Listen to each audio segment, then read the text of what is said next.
It's an honor to welcome you to this important conference. I always feel a special unity whenever the faith community comes together to address HIV because we have a unique bond.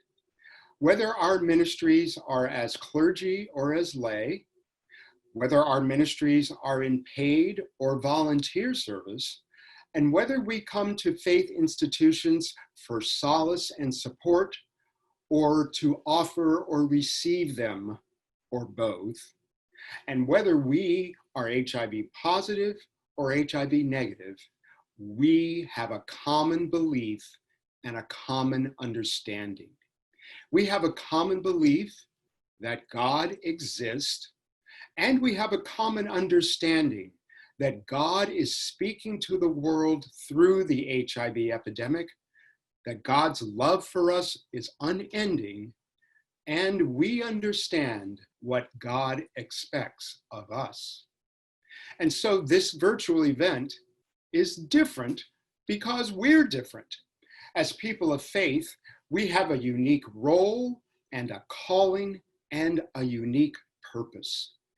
And this year, our roles and our purpose as people of faith are needed as much now as ever before, as all of our work and all of our ministries for HIV are compounded by the global crisis of COVID-19 and by the call for racial justice. And because of all of these, people's faith is shaken. Faith in political leaders and in public health authorities, in pharmaceutical creators and in healthcare providers. For many people, faith in them is shaken right now. So is faith in democratic processes, in judicial systems, in our economies, and in basic fairness and decency. They're shaken as well. Even our ability to faithfully attend and be nourished by a worship service are shaken. And for some, their faith in God may be shaken too. And when our foundations are shaken, so much gets stirred up. Anger, anxiety, and anguish are welling up all across the globe. They're being caused by our long months of isolation and physical distancing, and by long-held frustrations of inequities that we've known for too long in the HIV community.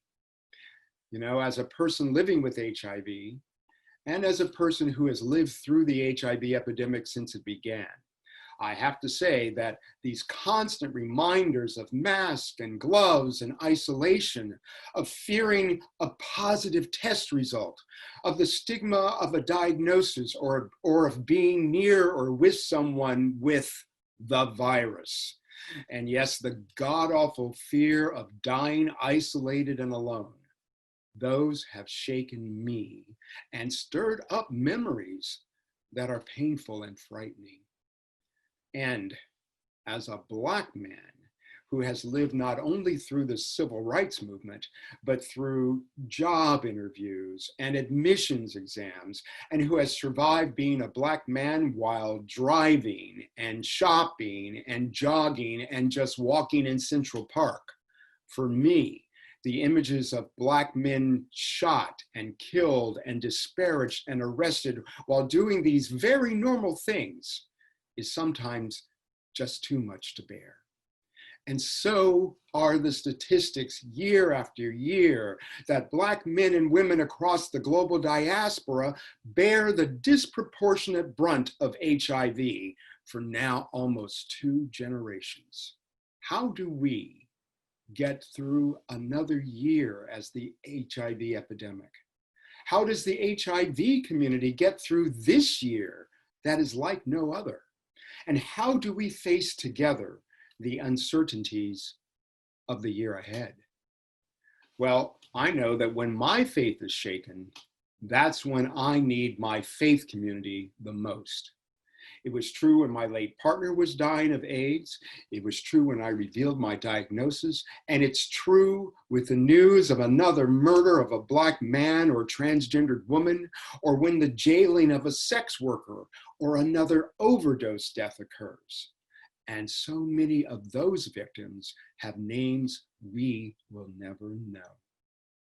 But when people's faith in politicians and institutions and structures are shaken, when systemic problems and historic wrongs keep repeating, and when health inequities and racial inequalities continue in any country or place, that is when people of faith need to be stirred. Because as the old Negro spiritual says, God's gonna trouble the waters, which means God's people who believe and understand that in every crisis, God is speaking to us to do something, to wade into the problem, to stir things up, to get fired up, or at the very least, to do what God expects of us. And sometimes, as the late Congressman John Lewis said, that's to make good trouble. God's kind of trouble. We understand that resilience from our intersecting epidemics and pandemics, and from racial unrest, and from economic disaster, all of those require hope and faith and work. And that's why I'm so glad you are here. If your faith is shaken by all that's happening, I hope you find renewal in this conference. And if you're plagued by anguish and trauma and fear, may you find resilience here as well. And if you're ready to do something, may you find your brethren. We are uniquely bound as a community of faith-filled people rooted in experience and commitment to serve God and to address HIV/AIDS. Each of us is uniquely called by name with a role and a purpose. So welcome. Whether you are feeling shaken or stirred up, it is your faith that has brought you here.